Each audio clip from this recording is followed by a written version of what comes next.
The disappearing Louisiana coast is a multi-pronged threat that the people of Louisiana are fighting.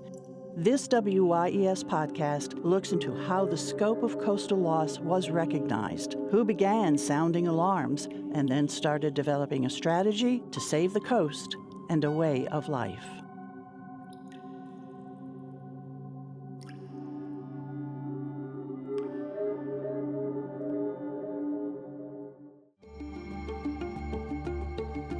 The Louisiana coast is changing, slipping away to erosion, subsidence, sea level rise.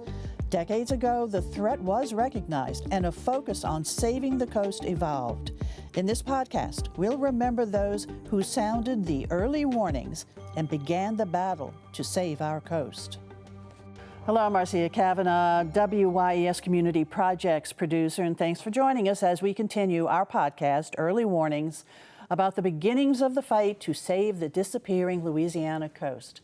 In this episode, we're going to talk with a couple of environmental journalists who have helped the public learn about the extent of the coastal loss and how it imperils our safety and economy and culture.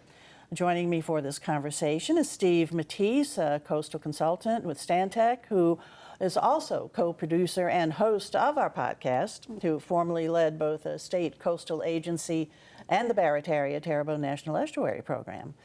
Also, Mark Schleifstein, who is now a retired environmental reporter, but not really. And he has worked for many years for the Times-Picayune, the New Orleans Advocate. And then Bob Marshall, an environmental columnist, also for the Times-Picayune, the New Orleans Advocate. All right, guys, thanks a lot for being here. Of course, Steve, it's great always having you here. And you two know so much about this issue, having reported on it for decades and decades and decades. Steve, I am going to start the conversation with you first, though, because you were on the other side of it. You wanted to get them to cover what you were doing. So back then, when you started, in the 80s, about 40 or so years ago, what would you do to try to get their interest? Well, I'm going to back up a little bit further and just say, whenever I got out of school and I went to Northwestern and Mississippi State, although I grew up on the North Shore, I knew about the coast because I went fishing there, okay? And we knew it was changing, but no one was saying it's a crisis because most people said, I still catch fish, and there's so much of it. The idea that there's just unlimited marsh, okay? So then when you start working, then you start saying, you understand there's a problem, early 80s, how do you get people interested, And how do you kind of spur that? And I would just say that we've gone from this understanding there is a problem. How do we get people engaged? If you jump 30, 35 years later from that point in the 80s, then you have Louisiana acknowledged as the really premier coastal resiliency program in the world. So how do you do that? And all of that takes a lot of public recognition. And it's not just people talking. And this is the time whenever we got our news a little bit differently than people get news today. So I'm just kind of curious, because I remember you guys were the ones that really were the people that were reporting and talking about it before we even saw it on our local news, really talking about it. We didn't have a lot of parish presidents talking about it, and we sure didn't have anybody outside of coastal Louisiana. No one in Monroe was talking about it, okay? So I'm kind of curious that too. How did you guys get personally engaged? Because I view both of you as being not just engaged, but passionate, coastal supporters. And so I'm just kind of curious how that happened. For me, I guess a lot of it had to do with just literally covering projects that were beginning to start being funded and built. And so this was in when?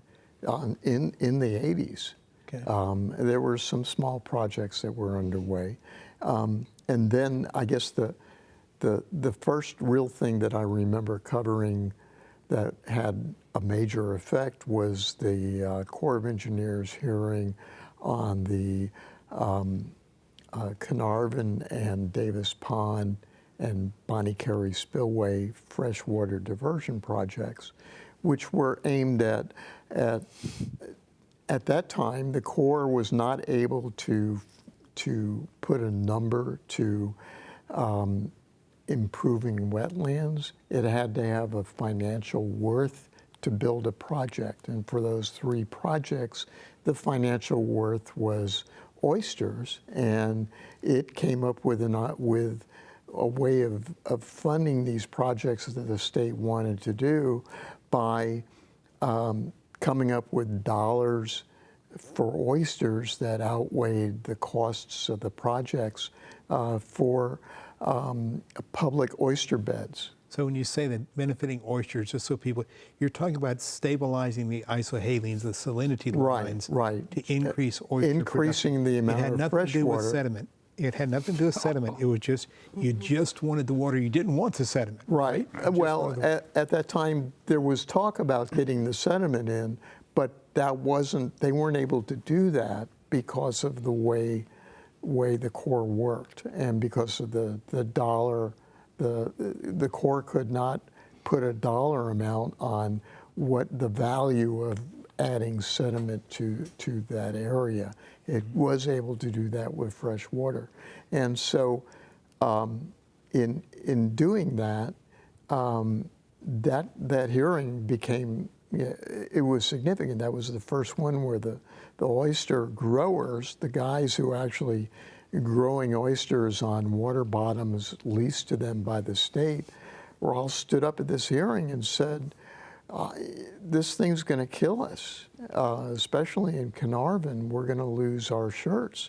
And the one state agency, the Department of Natural Resources, which was running this project, said, well, you know, you're only given these lease bottoms for 15 years. So by the time we get this thing going, those leases will be up and you'll be out of it, and we'll find other places for you to have leases. While Wildlife and Fisheries, the people who actually gave out the leases, were in the back of the room not saying a thing. Later on, it turned out that they kept giving out the same leases to those guys, and they ended up filing suit in the 90s and won a judgment of $2 billion, which the state ended up appealing and won in the state Supreme Court. When the state Supreme Court looked at the Constitution, and there's a provision in the Constitution that requires the state government to weigh environment versus the economy, and it concluded that the environment was more important in this instance. Okay, let's go on over to Bob. Your beginnings. I mean, you're a hunter and fisher. I mean, you were out there. Yeah, well, we hired Mark, I say we, the Times-Picayune. He became our, in 1984, I believe, right? Yep. He became our first full-time environmental reporter. So you were asking, how did we spread the news? So I was a sports writer originally at the state side. I'm covering the pros, college sports. But I'd grown up hunting and fishing, loved the outdoors. We weren't covering that. And I'd been spending a lot of time out in the wetlands, obviously, especially duck hunting and fishing. So I had this idea in 1980. I was tired of talking to athletes in locker rooms, and the Saints were 1-15 that year, the Bagheads. And so I pitched an idea to have a different type of outdoor coverage, a venture section, which would be not just hunting and fishing, but all kind of outdoor sports people do, canoeing, backpacking, rafting, whatever. And I'm a journalist. I didn't want to do this just to go fishing and hunting or whatever. I wanted to cover the whole beat. And you can't have outdoor sports, right, recreation, without public land and water. So naturally, just as when I covered the NFL, I had to cover the players' union and the owners and everything else. That became part of my beat. And I'll be frank with you, I was anxious to find out why this was happening, because we had, my friends and I, duck hunting friends, would build our blinds on the edge of a marsh pond. This is before there were mud dry boats, right? You go out in your pirogue with some 2x4s and build a duck blind right inside the edge of a marsh pond. And it would be fine for a couple of years, and then you'd go out the next spring and your duck blind was in the pond. It's because the pond was getting larger and larger, and ponds were eroding and coming together. And at the same time, you might go back to a state wildlife management area where you had great hunting one year, and you pull in the next year to build your portable blind, and there was an oil derrick, and company had dredged a canal through this wildlife management area, and in some cases in Passalute Wildlife Refuge. So wait a minute, they're destroying the habitat, and we're losing marsh. Now, you know, the first person to really bring this to the attention in a newspaper was Les Brumfield, was an editorial writer for the State's Item, which is where I worked before the merger, and we all went to the Times-Picayune. And he wrote, there was some research done by this little geologist called Woody Gagliano, and startling research about how the Delta was sinking and opening up. And he would write editorials about it, and he would get pushback from the editor and lots of people, and they would say, oh, there's so much marsh out there. What are you talking about? The oil company is so important. You know, there's lots of marsh. But the science was showing it was already having an impact. And Woody's stuff came out in 77? 70. Yeah, 1970. And he almost lost his job. And oddly, his research was at the LSU Coastal Institute, was set up by Shell. And Woody told me one time in a documentary we were doing, I said, what did they tell you? They said, stop it. And I didn't. And so Les was writing these editorials, which informed me, because he had science. He was speaking to some of the original researchers who, and fish and wildlife biologists, obviously, grad students were seeing this as well. And so he was writing editorials, and I was like, okay, here's the answer. And this is why when I'm fishing, I'm seeing, you know, mud, we call them mud lumps, actually lumps of marsh, you know, Spartina grass, like size of a beer barrel, just going out with the tide, and everything getting wider. And so I'm on this beat, and I began asking questions as a reporter, you know, to the people in charge. And unfortunately, some of them didn't know why. But then there were these early researchers who were saying, and there was some early research being done. And so I began writing columns about it, my Sunday columns. And it had to mention that there was this information on oil and gas. So that's, and I remember getting letters to the editor. There was no email then, saying, why is environmental reporting on the outdoor page? And I was like a little embarrassed. Yeah, you know, you're kind of right. This is really important. And so, so what I discovered, though, I wasn't the first one to realize this. The Louisiana Wildlife Federation was very active. This is an organization at that time mostly of hot rod and gun clubs. People in the Sierra Club would join, and Audubon Society. It became a very eclectic group. You would think these people, they were told they didn't have much in common, but you know, the Sierra Club member might also be a duck hunter or a deer hunter in this state. And they were getting involved at the legislature with their directors and on the Atchafalaya, which is also experiencing some big environmental problems. So I met different people, like Professor Oliver Houck at Tulane, who was with National Wildlife. He moved down here with them to work on the Atchafalaya, and he got really into what was happening in the wetlands and the impacts specifically of the oil and gas industry. And so there were other people who began writing about this at the paper. Some people on TV began, but then it really kicked off when we had a full-time environmental reporter. And then it progressed. You know, Mark came on, and he's a great reporter. He was on the beat. And he began, and he wasn't just doing wetlands, he was doing hardcore environmental pollution stories as well. And so that's kind of how it built. But I discovered that there had been these hunters and fishermen who really were the first sounding the alarms. And even some of the early researchers at Fish and Wildlife, the Department of Wildlife and Fisheries, had come to it. A lot of people in wildlife conservation really had their start as outdoorsmen.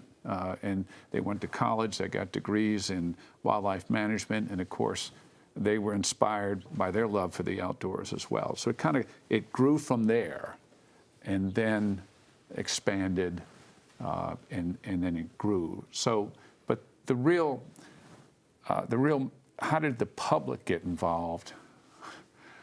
I think it's more important to say, when did the controlling interest in the state, government and business, get involved?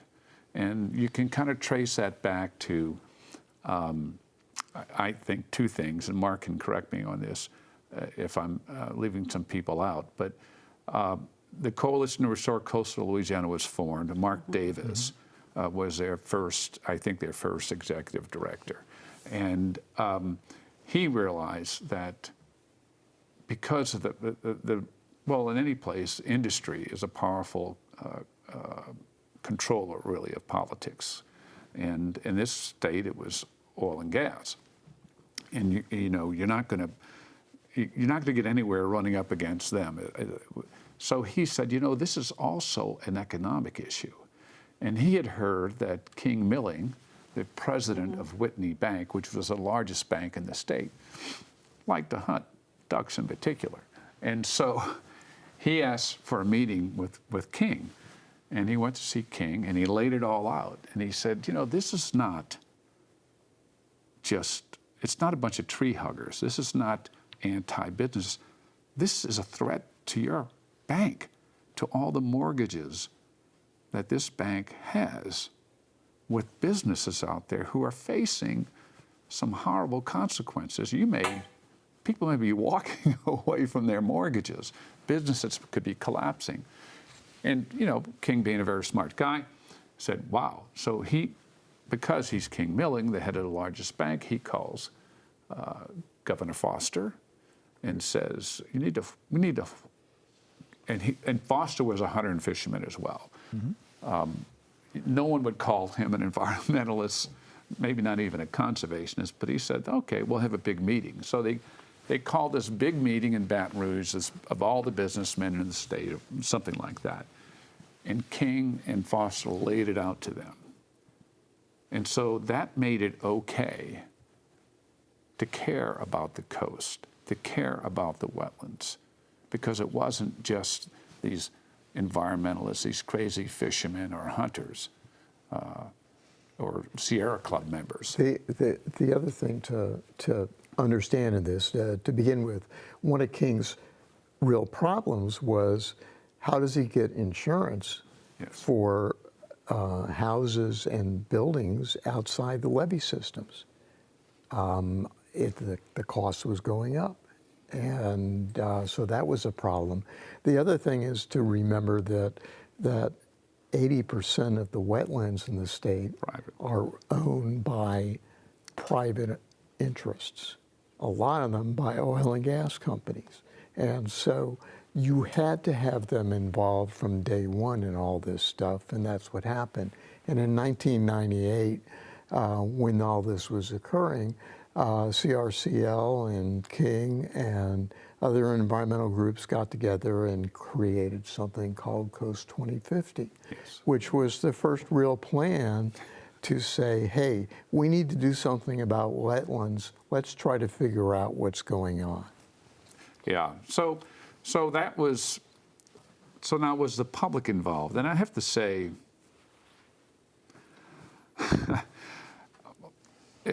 all this is, most people in this state, in this part of the state, live behind mud walls. They're not fishermen. They're not hunters. They're not commercial fishermen, trappers. And if they work in the oil and gas business, they're just going to work and coming back. So I don't know I kept thinking, people would ask me, when is the public going to really care? And I would say, well, when there's 5 feet of water on Canal Street. And that happened. Yeah, I was kind of curious about that, because when you talk about this, and you are this face that people recognize you in the paper, and you're out there hunting and fishing. When all this stuff started, were you frequently stopped and people would say, you know, Bob, tell me more about this. I read, or does that happen to you guys when you're out there and people approach you and say, tell me more, or not? You know, if I had some awkward situations, occasionally they would. If it was a group in the Louisiana Wildlife Federation, a Rod and Gun Club, and I'd talk to them and stuff. Mm-hmm. But there were just as many people saying, oh man, because I worked in oil and gas, and they would just say, oh, you crazy, you know, you better watch what you're doing, you're hurting the state. But I'm more concerned with the people who don't go out there. And there's a famous joke, if I can tell it. You know, this. No, we can always edit it out. Yeah. Okay. Well, there's this guy from Texas driving through Cajun country, and he's seeing all the little Cajun farms, you know, and he's passing one, and he stops. He looks. There's a pig with a peg leg walking on this porch. He says, man, I got to find out about that. So he pulls up, he knocks on the door, and Cajun guy says, hey, may I help you? Sure. What's going on? And he said, well, partner, I was just driving by, and I saw this pig here just got a peg leg. He said, man, lad, that's a good pig, Sheriff. He said, well, how'd that pig get that peg leg? And the Cajun said, oh, man, let me tell you, that's a good pig, Sheriff. You know, just last year I was doing my roads in my tractor for my sugar cane. I went to turn it. Don't you know that tractor? She fall over and pin my leg under that tractor. Man, I could smell that diesel fuel coming out. So could that pig. And just then, poof, that diesel catch on fire. That pig, she come, she dug under there. She grabbed me by the back of my shirt and she pulled me out. Poof, just when that tractor go up in flame. Man, that's a good pig. And the Texan said, well, that's a cute story, partner, but it doesn't tell me how this pig got a peg leg. And the kid says, man, let me tell you, that's a good pig. Don't you know last Christmas time, it was real cold here, you know, in a little wood house we got there, and we had a little space heater, a little kerosene heater in the bedroom. And that wind she was blowing in the house, she was shaking. We was sleeping, but that heater, she fall over, poof, she caught on fire. But don't you know that pig, she sleep in the house. She smelled that smoke, and she come running back, and she woke us up, and she grabbed my little girl, and she dragged her outside, just in the back of the house. Man, that's a good pig. And the Texan said, okay, that's another cute story. But tell me, how did that pig get a peg leg? And the Cajun says, man, don't you know, when you got a pig that good, you don't eat them all at one time. Oh, okay. and that's the perfect analogy for the state. And the first time I heard that joke was from Edwin Edwards. Okay. Which says everything. It's the perfect analogy about the states. And even the people say, oh, we love the wetlands. Oh, there's so many wetlands. Oh, we got this, it's going to hurt oil and gas. Oh, it's going to hurt the timber industry. Oh. And they just been, now that pig is on its last leg, right? And there's still, it's still not a #1 issue outside of, even in coastal areas that have suffered the most loss, people have had to move. They keep re-electing people who push back against regulations needed to stop the loss, for that matter, to fill in those canals. And of course, they voted for a governor who's,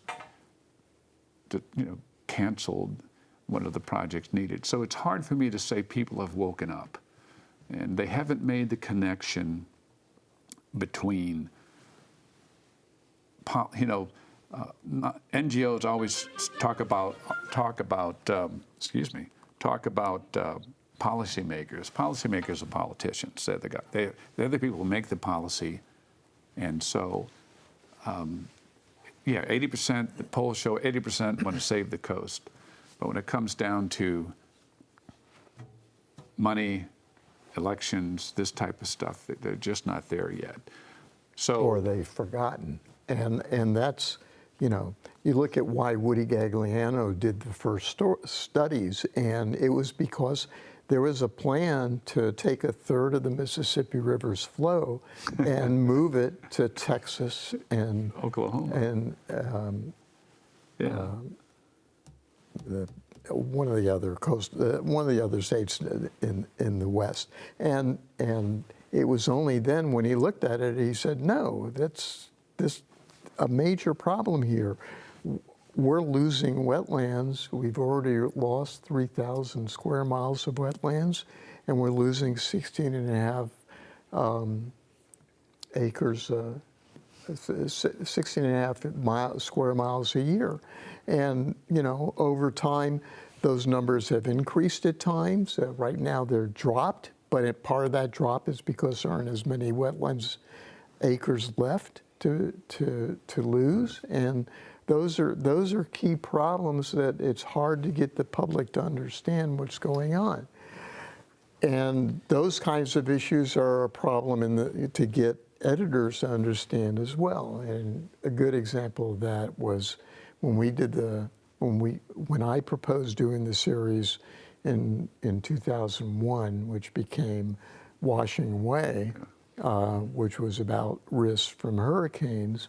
You know, the editors all said, well, you know, we do this story every year explaining what your risk is. It's on the front page. It's a big story. Everybody reads it and they prepare. We don't need a whole series on this. It's not something we're going to put a year's worth of work in. And I said, well, you know, there's more to it than that. And I tried to explain what was going on with the levees sinking and all this sort of stuff. And one of the editors said, well, you know, this is just more Schleifstein's disaster porn. And I said, well, you know, like real pornography, disaster porn is in the eye of the beholder. And there's 100,000 people who live in New Orleans who don't have cars. And I think it's our job to tell them that there are no plans to get them out in case there's a catastrophic hurricane occurring. And at that point, they finally said, yeah, we'll do the story. And as part of that project, we explained that, you know, a major hurricane is going to fill the bowl that is New Orleans. And why is that happening? In part, it's because we're losing the wetlands that are acting as you know, the buffer to reduce the height of that storm surge. And that has not occurred, it hasn't stopped happening yet. Well, but you know, when you think about that, and you guys can correct me if I'm wrong, but you know, as a kid growing up here that lived through Betsy, and we refer to that as the storm of a lifetime, although you had all those predictions, you kind of didn't think it was really, you said, yeah, that can happen, but it's probably not going to happen. I'm probably not going to see that. Right. And so that kind of, people would kind of kick that can down the road until Katrina hit. And it was kind of, you guys had mentioned before the article in National Geographic, the turn of the century, about, you know, what would happen to coastal Louisiana if you leveed the river. And it said that 2 to 3 generations after you levied the river, coastal Louisiana would fall apart. And you levied the river 27, after the 27 flood, 2 or 3 generations. It would seem like that was sort of, that there was a lot of wisdom back then that people knew that if we do this, this is going to be the ultimate consequence for this action. And somehow we didn't pay attention to that. I never even heard that until everything fell apart. Is that just, again, is that It's people in politics? Is it money that you don't want to spend the money in advance? Is that? So we're in a similar situation right now. It's been 20 years since Katrina, and everybody thinks correctly that we have the world's best levee system. And I keep telling people, you're correct. There's not a levee system anywhere else that even in the Netherlands that has the ability of reducing storm surge the way that ours does, but it's not enough. And what people keep forgetting is that things change. And in this case, for our new levee system, it was designed to what I call a devil's bargain. It was designed at a time when the Corps of Engineers wanted to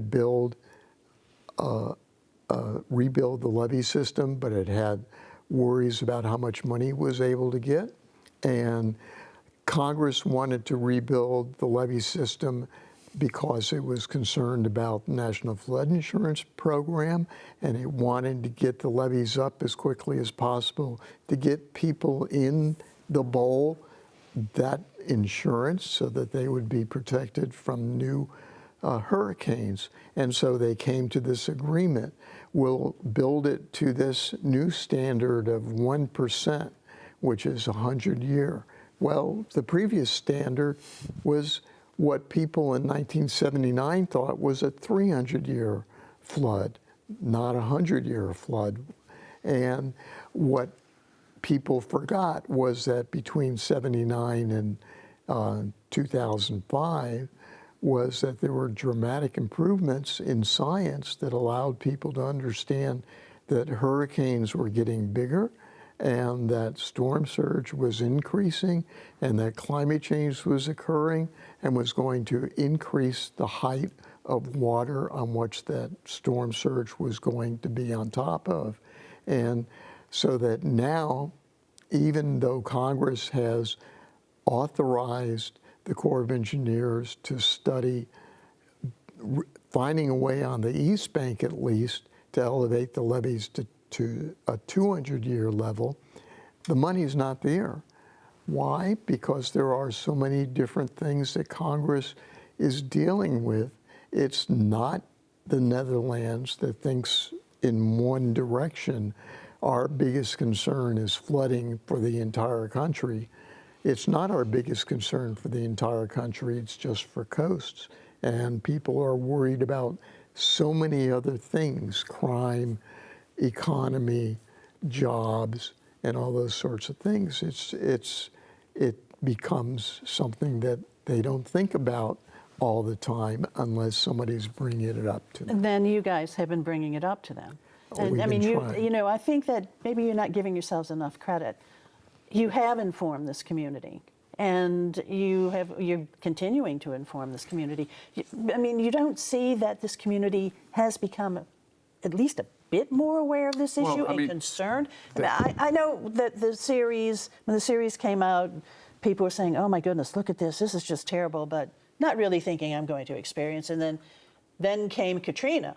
And Right. I think a lot of what came to our minds at that point was your series thinking, oh my God, they did tell us about this. You know, I mentioned earlier, people would ask me, when are they going to, you know, who were concerned and were reading, and when are people going to wake up? I said, well, unfortunately, I think when there's 5 feet of water on Canal Street, because I knew the wetlands are going with the buffer, reducing storm surge, and of course it was after the Great Washing Away series. And, well, it wasn't, it was before that. Then we had it because who can forget that great graphic on the front page of the Times-Picayune the day, was it the day the storm hit or the day before Katrina hit? That showed what would happen. What, the Betsy storm. It wasn't on the front page, it was inside. No, I thought it was across. I lost that. Okay. I lost that argument. That argument occurred at 4 o'clock in the afternoon on Saturday at my desk. You know, I was, of course, in the wilderness area at the time, which is where I am when storms right, hit. But so we're talking about public awareness, and I think, sure, we'll take all the credit you want to give us. We were doing our job, but after that, we did 2 series in 2008. No, that's the most impactful series I think we've done was Last Chance, and after the storm, like a year and a half later, I was talking and I to lots of people I have been talking in the business, in coastal restoration, in the estuary programs, and they were all saying, you know, I'll get fired if I tell you what I really think. You know, this, and I had some, even, this was after the master plan had already come out. And Garrett Graves, I was doing a series actually for That may have been later. Okay. Anyway, it was called Last Chance. It was on the front page of the paper. It was just a 3-part series.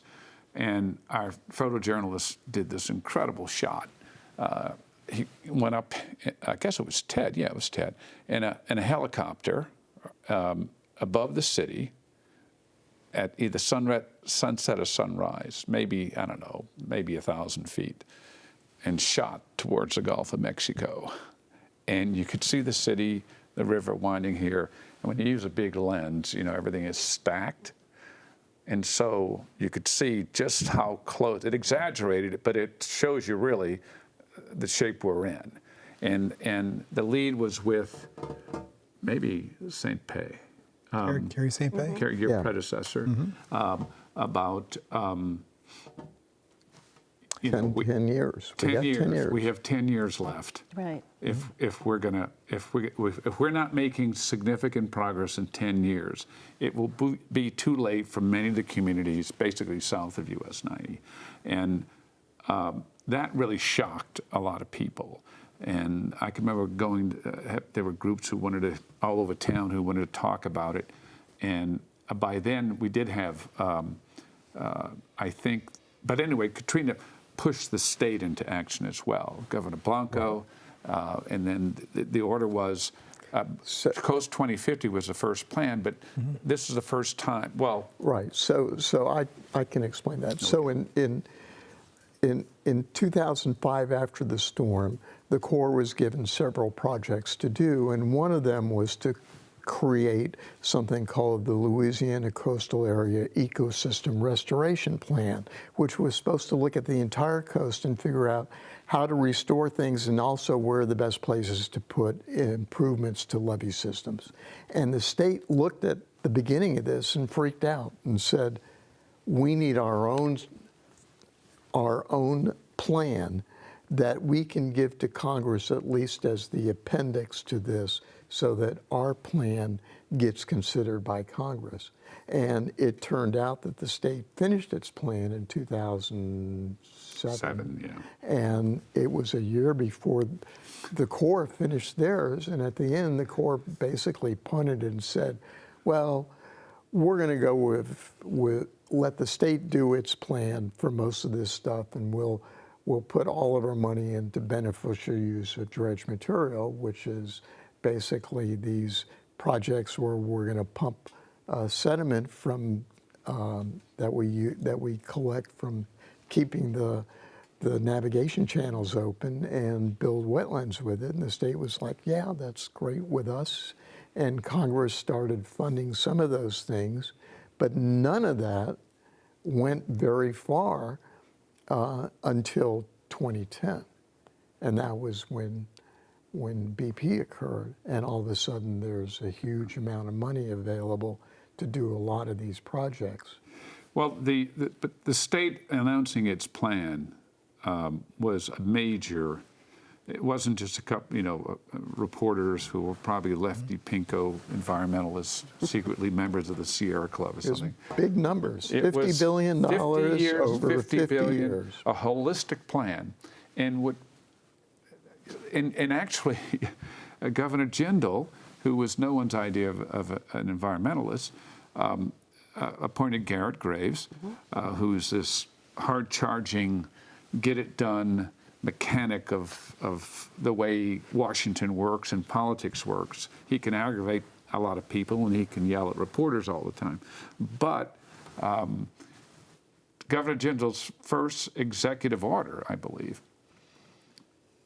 because Garrett wanted it, was that beginning the day he took office, any money spent on the coast, on anything on the coast by any agency, had to go through CPRA and be basically approved by Garrett. And his goal was, and I remember him telling, we're not going to fund any project that doesn't build sustainable land. We don't want temporary projects. We don't want stuff that's going to wash away. It's got to be shown. And he was a great spokesman, very vocal, and there was a lot of news. I mean, this is no one in the world was trying to do this, and it developed into the world's most advanced science-based coastal restoration plan. Unfortunately, now it's basically a climate adaptation plan or a managed retreat. But the point is, I think that really woke people up. So I think the question going forward is, how do we, every social problem, every group, every NGO that's involved in trying to approach a problem the public needs to know, but that's the key answer is how do you keep them involved? And I'll never forget going to a conference. I was invited to this conference in France on it was a sociology studies. Some researchers from Tulane were there, and there was one PhD student at Tulane, one of Campanella's students, Richard Campanella's student. He was there as well. I was speaking, and she had done this research judging, I think her metrics were anything in the media on public interest in Louisiana on wetlands, the importance of wetlands.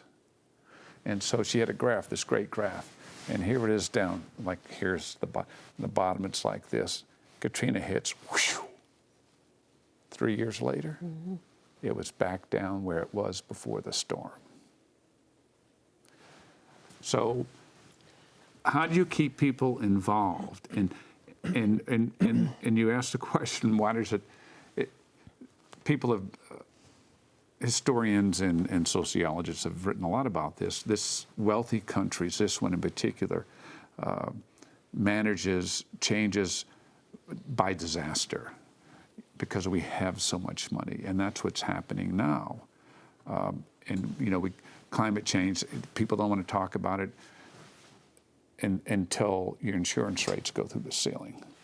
Well, and because you bring that up, I mean, it's one of these things that, right now, without providing people a real definite roadmap about what's going to happen in the coast, I mean, people are making their own decisions to leave the coast, and move somewhere else, move out of the storm surge. And some of them are even opting to move from Louisiana. And that's, I guess, what my biggest concern is. But they're not making those decisions. Their insurance companies are making those decisions. And I was going to say that too, that people look at, can I live here? And I think about people that are my age. If you're at retirement age, you got your house paid for, and now all of a sudden I cannot afford the flood insurance, and I can't sell my house because no one's going to buy it because they can't afford it. Now, your retirement then is based on, I'm going to sit here, all I can do is stay here and pray to God that we don't have a storm, because if I'm destroyed, then where am I? And so do you see that as the next big hurdle for us to overcome, is how do we, because if we don't live here, then it really doesn't even do us any good to have a plan or anything else. If we don't live here, what's going to be the priority? Well, the politicians in this state have called that the working coast theory, that the difference between Louisiana and other locations is that we have a, quote, working coast. We have people who live on the coast, who need to live on the coast and need to be protected. And the problem, again, is that we are a small portion of a much larger population. You look at us and you look at who's at risk in Florida. There's a much larger population in Florida at risk of flooding, and they're not people living in working coasts. There are people living in retirement communities or just high-rise apartments or whatever. And the amount of money that they're dealing with is much larger than what ours is. And so the question is, how do you get Congress to recognize that there are two pieces of that? And that's something that, the Congress has not renewed the National Flood Insurance Program right now. And that's continues to be a problem. It's, and I've written about this for years. It's in my column, which, I started, again, after I went back to the Picayune, when I decided not to do full-time reporting. It's hard work. Reporting is really hard work. It is hard work. And so I wanted more time to do stuff. Anyway, but no one was actually doing the analysis of what happens when policymakers are not addressing the issues. And you know, so that's what I'm focused on, and trying to alert people still about the responsibility that their elected leaders have and whether or not they're doing it. And I'll laugh at the working coast idea, because no one's going to be able to work there because it's going to be too expensive. Okay, you guys, you know, local journalists, you've been covering this area and this issue for decades and decades. Other local journalists are covering now too. You've retired from the Times-Picayune, but there's, what, 3 or 4 reporters who are dealing with this and doing an excellent job. And, Great job. are really in keeping us all informed. What about at the national level? Are they paying attention at all? Oh yeah, this is the national media. They're well, I mean, there are a lot. It's been. I have all kind of alerts. I keep up every day. I spend an hour and a half on news stories and research being published on these issues that affect our coast, so that I can obviously inform my readers. First of all, and we should talk about this, I don't think it's wrong, or I'm not wrong in saying that I think now Louisiana, New Orleans, South Louisiana probably has, and New Orleans does have, more quality environmental reporters per capita than any city in the country. And Mark can tell you how that happened. He's part of the reason it happened. But there's, for the national audience, the national environmental groups, because they're here now, they have contacts with the media all over the place. So they can generate those, they can be the catalyst for those types of stories. And then they're also now, because of the really rise and importance of nonprofit newsrooms, meaning foundations contribute, give these reporters jobs. There's been a huge increase in environmental reporting. And a lot of environmental groups, of course, they have their advocacy groups, and they have specific points they want to get across. But they also support research. And their groups, there's a climate change newsroom, which it calls 1-2 Pulitzers. So yeah, they are paying attention. Environment, it's odd though, you know, because environmental news is really important to young people, and so there's a lot more of it, because there's a lot more news and so-called news online and podcasts and everything else now. But it doesn't seem to be making a difference in who they elect as the policymakers and the decision makers as far as on the national level. But yeah, this is not a one. I used to be invited to speak by different environmental groups and sportsmen's groups back in the 80s and even into the late 90s. Oh, even after Katrina, and I would go talk and they were like, "Oh my God, I didn't know about this." You can't say that now. People have heard about this. They're aware of it at least. And Mark, I mean, there has been support. Bob referred to that, like a foundation support for journalists. Right, right. So, I mean, I can talk about what happened at the Times-Picayune.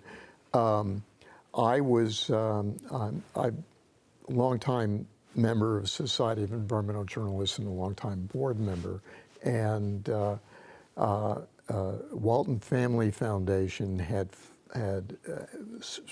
paid half the cost of the 2014 Society of Environmental Journalists annual conference in New Orleans.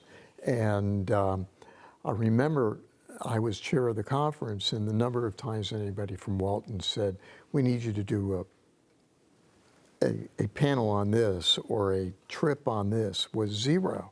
And the reason was because half the the conference was on coastal issues because it was the huge thing and everybody was interested in it. So there was no need for them to do that. So a couple of years later, in 2017, I was asked to go get them to try to fund another conference. And the guy at representing Walton came to me and said, no, we're not doing it this year, we're going to do it next year, but I'm glad you came to me because we want to put 2 reporters at the Times-Picayune. And I said, well, what do you mean? He says, well, we'll pay for them to cover coastal issues. And I said, well, I'll have to ask. So I went back and I talked to the editor of the paper, and he said, yeah, we'll be glad to do that. And I arranged it to assure that there was a wall between us and Walton, even though it wasn't needed, and ran the money through the Society of Environmental Journalists, which just ended this year. Now it's directly to the paper. But that ended up being expanded over the years, so now there's 4 reporters at the paper. But that's not all that Walton does. Walton has funded other reporters at the Lens, at WWNO, at Verite. And Illuminator? again, they're not telling them to do specific things, just cover coastal issues and cover the environment. And they've been doing it elsewhere. They're helping fund reporters covering climate change at Associated Press. And this group of 15 reporters up the Mississippi River with Report for America to cover issues involving the Mississippi River. See, I think most people don't. I know I didn't realize that you had the Walton Foundation that was funding so much of the reporting that's happened, since 2017 or whatever. That's amazing, because it kind of scares me, because if you didn't have that funding, then where would we be? But the other really tough. The other half of that is the fear that people have that Walton is coming to us and telling us what to write, which is absolutely not the case. The number of times that they've ever asked me to write about anything other than the coast or the environment is 0. Okay, I've got to start leading us to the end here. Sure. 2 quick questions for you. First, with the many projects, billions of dollars that have been put into coastal restoration, is it working? From what you all have observed, what you're learning, would you say one way or the other? If you recognize what the master plan's goals are, it is working. But the goals are not to restore the coast. They are to reduce the amount of loss in coastal wetlands, and that is continuing to occur. What has happened most recently, though, is sort of a reversal on 2 of the major projects, the Mid-Barataria and Mid-Breton. I keep looking for reasons they've done that, and I really haven't seen anything other than money, which I really don't think is a significant issue if the projects are good. And I don't see the replacements for that. I've also proposed an alternative for part of that, and that is that what's been missing for the West Bank levee system is that same 200-year levee restoration project, levee elevation project. It's not an elevation project, it's a way of reducing the height of surge on the levees to a 200-year level. And the way that could occur is through different restoration projects that build wetlands in front of those levees, which are already underway as part of the master plan anyway. But the benefit of having it a core project is that it could increase the funding, federal funding, to 65% and 35% state, which would be significantly better than what is occurring now, which is that, when the BP money runs out, the state's going to have to come up with ways of building all these projects itself. Pat, what's your thoughts? I believe the title was the Master Plan for a Sustainable Coast.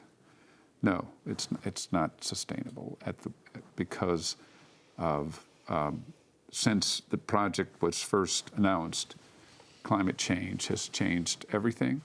The projections for sea level rise, according to research by Tulane that was released, I think, this year, is spot on, which means that the models have been accurate, which is 10, 12 years out, which is pretty amazing. And so I think I mentioned earlier, it's not, it went from being a coastal restoration project to a climate adaptation project.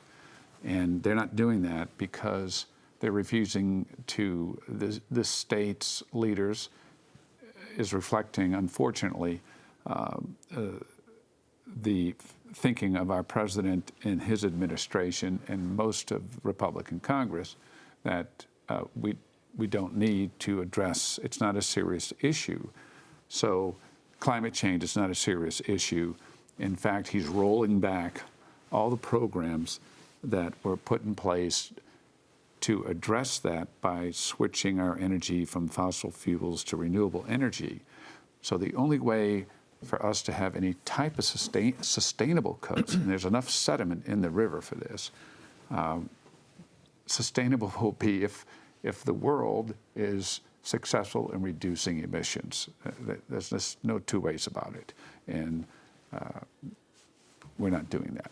So in terms of projects for the state, and you know, the Mid-Barrett area has been canceled, but the state has said that they're going to be now focusing on other projects. We do anticipate other projects being explained to us?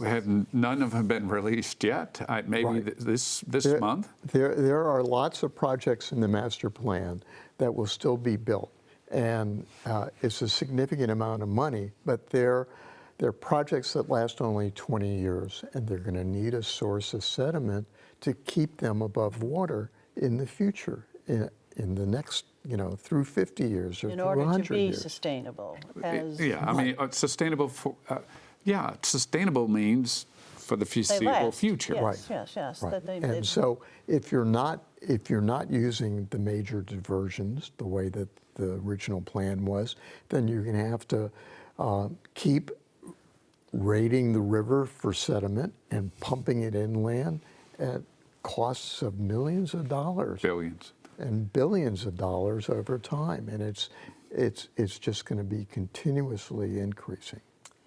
big problem for us here, big issue. For our grandchildren, for sure. Yeah, absolutely. Okay, so to wrap this up from each of you guys, kind of briefly, if you could, just what is the last thing right now in terms of this podcast that you'd want to report to anybody who's watching or listening to this? What do you want them to know? I want them to understand that the state has a major problem with coastal erosion that has not gone away, and that it continues to have to be addressed, and that this administration at least needs to understand that what it has done is a significant obstacle to having that occur. Stop using the terms vanishing and disappearing wetlands. They're not. They're dying. It's not a magic act. They're going to continue to die because of what we did to them. They're eroding. The Gulf is moving closer. The only way we can address this is sticking to what was originally in the master plan by moving large amounts of sediment into nearby wetlands. And this administration is got to be stopped because it's doing the opposite of what we need done. Okay. Well, of course, there are those that support what this administration is doing. I mean, you have your position, and we do want to note that the state, once again, says, okay, we've got some other projects in mind, and we're going to take care and address this issue, and they definitely are still looking at helping our But coast. they haven't told us what those projects are. But we don't know what they are. As we tape this right now, we don't know what those are. All right, guys, look, we'll continue to look for your work. I know you're retired, but you're still very I'm involved still in there. this. He's not retired. Well, he's an encyclopedia, living Yes, encyclopedia of exactly. all of the Yes. projects that have gone on. And thank you both for everything. Thanks for being here, but then thanks so much for all of your wonderful reporting. Please continue to do it because it really is important. And you do make a difference. People are paying attention to what you're reporting. Thank you. And of course, Thank you. Steve. No, thank you. Thank guys. you. Thank you. Steve and I will be back for the next episode of our podcast, so be sure to join us for our next one and all of the other episodes of Early Warnings. And our next one is going to be taking a look at how do we pay for all of these projects to help our coast. And it is a very hefty price tag that we are facing. Thanks for watching. You can find all episodes of Early Warnings on WYES YouTube and other sites where you get your podcasts. Go to WYES.org for more information.